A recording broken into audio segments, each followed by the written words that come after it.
ఎడారిలో సెలయేర్లు సెప్టెంబర్ 27వ తేదీ. ప్రాయశ్చిత్తము నాకు దొరికెను. యోబు గ్రంథం 33:24. ఆత్మీయ స్వస్థత అంటే మన శరీరానికి క్రీస్తు శిరస్సే ఉండడమే, మన దేహంలో క్రీస్తు ప్రాణమై ఉండడమే, మన అవయవాలన్నీ క్రీస్తు శరీరంగా రూపొంది మనలో క్రీస్తు జీవం ప్రవహించడం, పునరుద్ధాన శరీరంలాగా రూపాంతరం పొందడం, ఇదే ఆత్మకు స్వస్థత.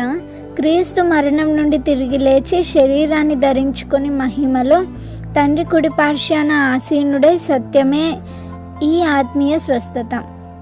సజీవుడైన ఆ క్రీస్తు తన లక్షణాలన్నిటిలో శక్తి అంతటిలో మనవాడయ్యాడు. మనం ఆయన శరీరంలోని అవయవాలం. ఆయన శరీరపు మాంసం ఎముకలు మనమే.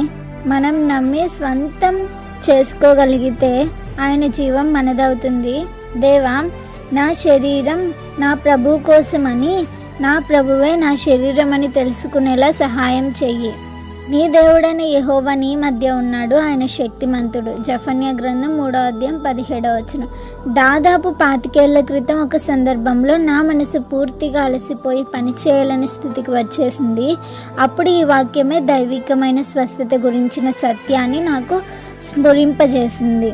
తెరచిన నా హృదయపు వాకిలి గుండా క్రీస్తు ప్రవేశించి క్షణక్షణము దానిని శక్తితో నింపి జీవం పోసి తన వ్యక్తిత్వపు సన్నిధితో శక్తితో ఆవరించి నన్ను మొత్తంగా నూతనపరిచాడు.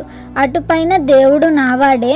ఆయన్ను ఎంత మట్టుకుని నాలో ఇముడ్చుకోగలనో అదంతా నా సొత్తే.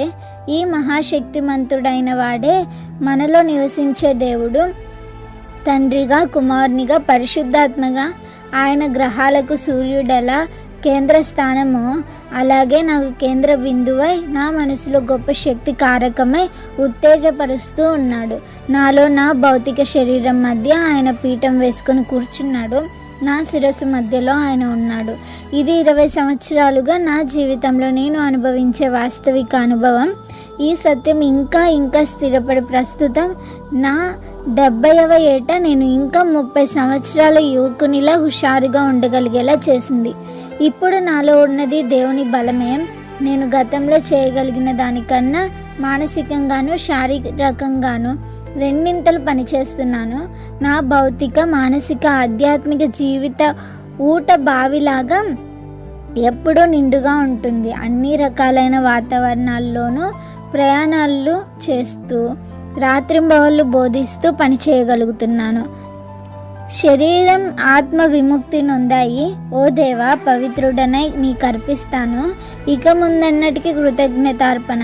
నా సాయశక్తులు సంపూర్ణంగా నీ మహిమలో ఐక్యమవుతాయి గాక. Praise the lord.